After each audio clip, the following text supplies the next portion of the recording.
আসসালামু আলাইকুম সবাইকে। আমি ডক্টর চন্দ্রিকা জেরিন। আজকে আমরা যে হিজাব টিউটোরিয়ালটা করব সেটা একটা ফুল কভারেজ হিজাব টিউটোরিয়াল হবে, বাট উইথ জর্জেট ম্যাটেরিয়াল।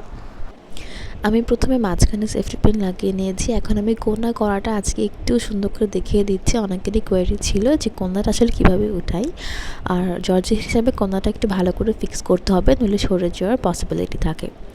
এরপরে এখানেও একটা সাইড একটু শর্ট, একটা সাইড লং থাকবে। লং পোর্শনটা আমি মাথার পিছন দিয়ে একটু ঘুরিয়ে আনছি, এবং যখন ঘুরিয়ে আনছি তখন ভাঁজগুলোকে সাথে সাথে করে আমি ঠিক করে দিচ্ছি, যাতে প্লেটসগুলো সুন্দর করে বসে থাকে, অ্যান্ড আমি সামনে একটা সুন্দর ভাঁজগুলো পাই।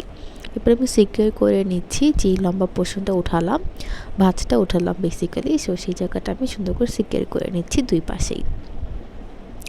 আসলে জর্জেট হিসাবগুলো একটু আনস্টেবল থাকে, ওটাকে স্টেডি করার জন্য আপনার যতটুকু পিন প্রয়োজন আপনার সুবিধা মতো আপনি লাগাতে পারেন, বাট পিন লাগানোর ক্ষেত্রে অবশ্যই সাবধানতা অবলম্বন করবেন। আমি আরেকটা লেয়ার উঠাচ্ছি যাতে একটু সুন্দর লাগে আর কি। আপনারা চাইলে এটা অ্যাভয়েড করতে পারেন, বাট আমার কাছে মনে হয় একটা লেয়ার উঠালে একটু বেশি ভালো লাগবে। সেমভাবে উঠিয়ে আমি দুই পাশে দুইটা পিন দিয়ে সিকিউর করে নিচ্ছি।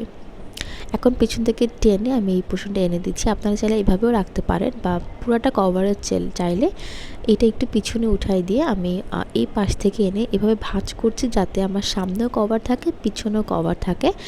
পিছন থেকে পুরো কাপড়টা নিয়ে চলে আসলে আর পিছনে কভারেজ থাকে না।